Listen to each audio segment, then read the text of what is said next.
Hello दोस्तों, खुदा की शमसी के कादे जलाली और बरकत नाम में आप सबको सलाम। अगर आप मेरे चैनल पर नए हैं तो मेरे चैनल को सब्सक्राइब करें ताकि मेरी हर आने वाली वीडियो आप तक पहुंचती रहे। मेरी पिछली वीडियो में हम बात कर रहे थे कि खुदा को बाप कहना चाहिए या नहीं। तो मैं आपको बता रही थी कि खुदा को बाप कहने में कोई भी गुनाह नहीं है, कोई भी गुनाह नहीं है। वो इसलिए मैंने पिछली वीडियो में भी इसको थोड़ा सा इसको थोड़ा सा बयान किया था कि आप को बनाने वाला खुदा है। आप ये भी बोलते हैं कि हमें खुदा ने पैदा किया। किसी भी मज़हब से आप हैं, कोई भी आप मज़हब से इस वक्त जो मेरी वीडियो को देख रहे हैं, सुन रहे हैं, मुझे नहीं मालूम कि आप मसीही हैं, आप नॉन मसीही मीन्स उसे आप मसीही नहीं हैं, किसी और मज़हब से हैं। तो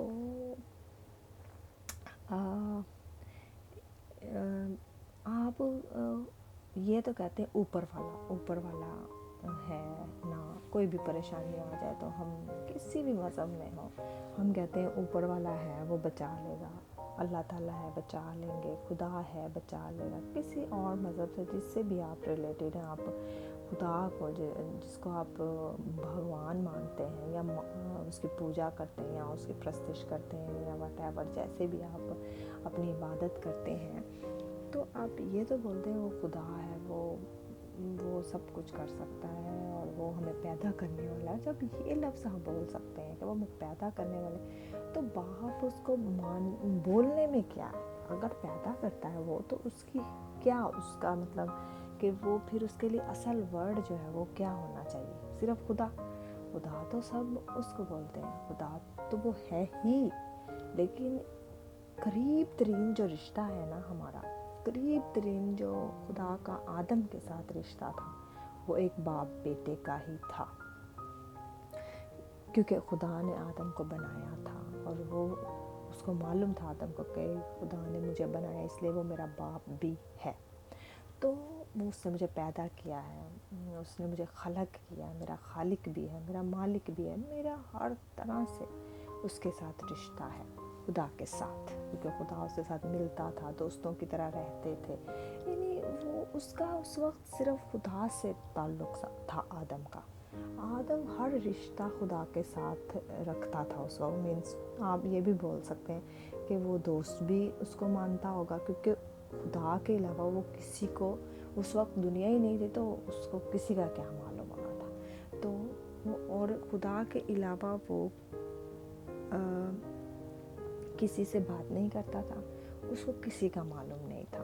ठीक है, ये हम कह सकते हैं किसी हद तक के खुदा के अलावा वो अगर किसी को जानता पहचानता था तो वो हो सकता है खुदा के फरिश्ते हों।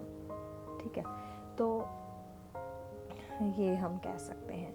और हाँ, हो सकता है वो उनको किसी हद तक समझता हो, जानता होगा, क्योंकि खुदा ने आदम को बनाने से पहले और इस दुनिया को कायनात को खलक करने से पहले ही अपने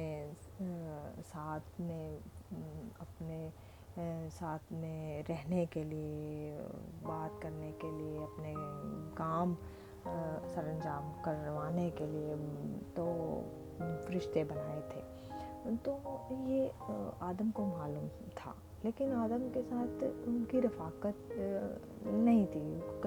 खुदा के साथ उसका लिंक था डायरेक्टली। तो ये बात है। और तो खुदा का हर रिश्ता जो आदम के साथ था जुड़ा हुआ। ठीक है, तो इस वजह से हम खुदा को बाप कहने में कोई भी गुनाह नहीं है। आप इस बात को समझें, आप इस बात को जानें, पहचानें, इस बात को समझें अच्छे से। खुदा को बाप के, हम अगर क्रिश्चियनिटी में बाप बोलते हैं तो उसकी असल जो वजह है वो यही है। हम इसको खुदा को इसीलिए बाप बोलते हैं لیکن کچھ مذاہب میں یہ نہیں سمجھا جاتی بات کو کہ یہ غلط ہے، لیکن یہ غلط نہیں ہے، ٹھیک ہے۔ تو میں آپ کو بتاتی جاؤں کہ جب آدم اور حوا کو خدا نے باغ عدن میں رکھا ہوا تھا اور خدا کی رفاقت تھی ان کے ساتھ، اور وہ خدا کو صرف جانتے تھے، وہ خدا سے ہی صرف باتیں کرتے تھے، اس کے علاوہ وہ کسی کو نہیں جانتے تھے، ان کی بات کبھی کسی سے نہیں ہوئی تھی، اور خدا کو یہ بخوبی پتہ تھا کہ آدم جو ہیں، آدم اور حوا، وہ میری بات سنتے ہیں، مجھے ہی وہ جانتے ہیں، وہ کسی اور کو نہیں جانتے، اور خدا کو آدم پہ اس بات کا بھروسہ تھا پورا کہ آدم جو ہے کوئی بھی فیصلہ جو لے گا وہ عقل مندی سے لے گا، بے وقوفی سے نہیں لے گا، عقل مندی سے لے گا۔ میں نے جو اس کو حکمت دی ہوئی ہے، جو میرا روح اس کے اندر ہے، وہ اس کی سنے گا۔ تو اس بات کی وجہ سے خدا جو ہے اس کو آزاد مرضی پہ چھوڑا ہوا تھا، آدم کو اور حوا کو۔ لیکن چونکہ حوا جو ہے وہ بعد میں بنائی گئی تھی، تو اس لیے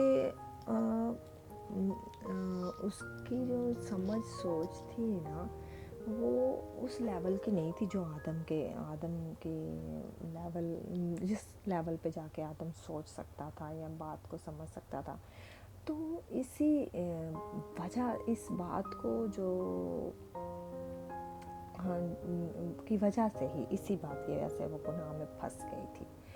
تو اب ایک بات میں آپ کو بہت خاص بات ہے خدا کے ذات کے تعلق سے میں بتانا چاہوں گی آپ کو، کہ خدا نے اس پوری کائنات کو بنایا، خلق کیا ہے، پوری کائنات کو خلق کیا، اور یہ کائنات جو ہے وہ، میں آپ کو ایک بار پہلے بھی ویڈیو ایک میں بتا چکی ہوں کہ اس کائنات کو بنانے کے کوئی قواعد، ضوابط، کوئی اصول، کچھ طریقے کار رکھے گئے ہیں خدا نے، ایسے ہی نہیں کہ چلو جی کہہ دیا ہو گیا اور بس ختم، نہیں۔ اس کائنات کو بنانے کے مینس ٹو سے سب سے بڑی بات، اس دنیا میں جہاں ہمیں رکھا گیا، خدا نے ہمیں رکھا انسان کو، اس کے بہت ہی ایک خاص قسم کے طریقہ کار ہیں اور اصول بنائے گئے ہیں، یعنی سورج ٹائم پہ نکلتا ہے، چاند ٹائم پہ نکلتا ہے، وقت ہے یہاں پر ٹھہرایا گیا، دن ہوتا ہے، رات ہوتی ہے، سال، مہینے، وقت گزرتا ہے، اور یہ سب ہم اپنی زندگی کو جانچتے ہیں، ہماری اتنی عمر گزر گئی،